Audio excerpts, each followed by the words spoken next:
Hello everyone दोस्तों, मैं अरुण शर्मा। आप देख रहे हैं द सोच। दोस्तों, इस वीडियो में बात करने वाले हैं अरविंद केजरीवाल के बारे में कि दिल्ली की जनता से लगातार साथ मिलता रहा, पर शराब घोटाला जो उनको ले डूबा, उसके चलते दिल्ली की सत्ता भी गई, मुख्यमंत्री पद भी गया और यहां तक कि मेयर का इलेक्शन भी, जिसके लिए अरविंद केजरीवाल इस बार हुंकार भरने की तैयारी कर रहे थे, पर बीचों बीच उनका मन बदल गया और वो मेयर चुनाव में जो जोश दिखाना चाहते थे वो टाइम फाइम फिस हो गई और बीजेपी ने ये तमगा भी अपने नाम कर लिया। दोस्तों, अगर आप चैनल पहली बार हैं, जुड़ सकते हैं सारी वीडियो को देखने के लिए। बात करते हैं अरविंद केजरीवाल के बारे में कि जो लगातार दिल्ली की जनता को 15 साल तक रहे, पर शराब घोटाला उनको ले डुबा। बीजेपी ने बनवास खत्म किया और सत्ता से उखाड़ कर जमीन पर ला फेंका।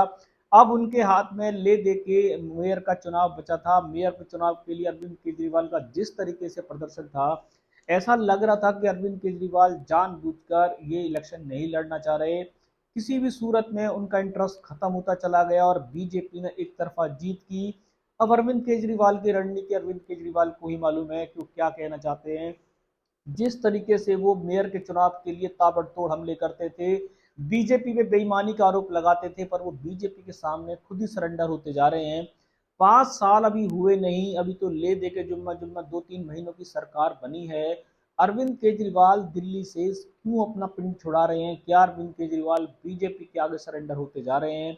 मेयर के चुनाव में जिस तरीके का प्रदर्शन आम आदमी पार्टी को लेकर सूझबूझ बनाई जा रही थी, वो ऐसा नहीं हुआ। केजरीवाल ने खुद ही अपने मेयर से पहले ही एक तरीके से अपनी सियासी हार मान ली थी। बीजेपी के सामने बुरी तरीके से हार से बचने के लिए वो अपना इंटरेस्ट कम करते चले गए। कांग्रेस ने भी ले दे के अरविंद केजरीवाल की लुटिया डुबोई, वो बीजेपी का ही साथ देते नजर आते हैं, जैसा अरविंद केजरीवाल और आम आदमी पार्टी का कहना है। बीजेपी की रणनीति के आगे 15 साल अरविंद केजरीवाल गवा बैठे। शराब घोटाला वो कहते हैं उन्होंने किया नहीं। मनीष सिसोदिया, सौरभ भारद्वाज, सबकी टाइम फाइव फिस हो गई, यहां तक कि वो अपनी सीट भी जीतने में नाकामयाब रहे। विपक्ष में जिस तरीके से अरविंद केजरीवाल की पार्टी का होना था, ऐसा लग रहा है कि वो विपक्ष एक तरीके से धराशायी हो चुका है। रेखा गुप्ता, बीजेपी सरकार दिल्ली में जिस तरीके से ताबड़तोड़ अपने फेरबदल कर रही है, सारे फेरबदल अरविंद केजरीवाल की पॉलिसियों को लेकर, यहाँ तक कि उनके रूम में किस तरीके के फोटो लगे हुए थे, सब छेड़खानी हो चुकी है। अरविंद केजरीवाल पंजाब की ओर अपना इंटरेस्ट दिखाते नजर आ रहे हैं, चाहे मनीष सिसोदिया हो, यहाँ ले दे के उन्होंने अतीशी और सौरभ भारद्वाज को मैदान में छोड़ा था, पर अतीशी भी अब मैदान छोड़ते नजर आ रही हैं।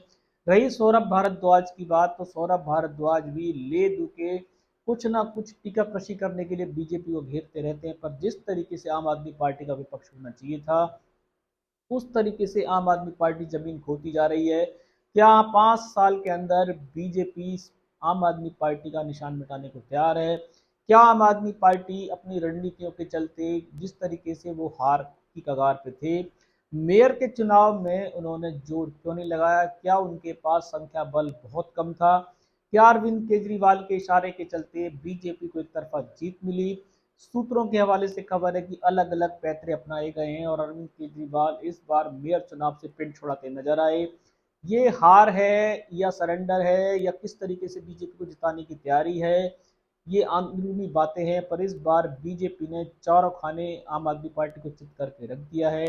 ये जीत बीजेपी के लिए मायने रखे ना रखे, पर केजरीवाल जिस तरीके से अपनी हार पे चुप्पी साधते जा रहे हैं, ये जनता में सबसे बड़ा सवाल है। क्या अरविंद केजरीवाल बीजेपी के सामने 5 साल टिकेंगे?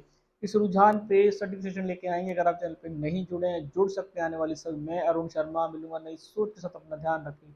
नमस्कार।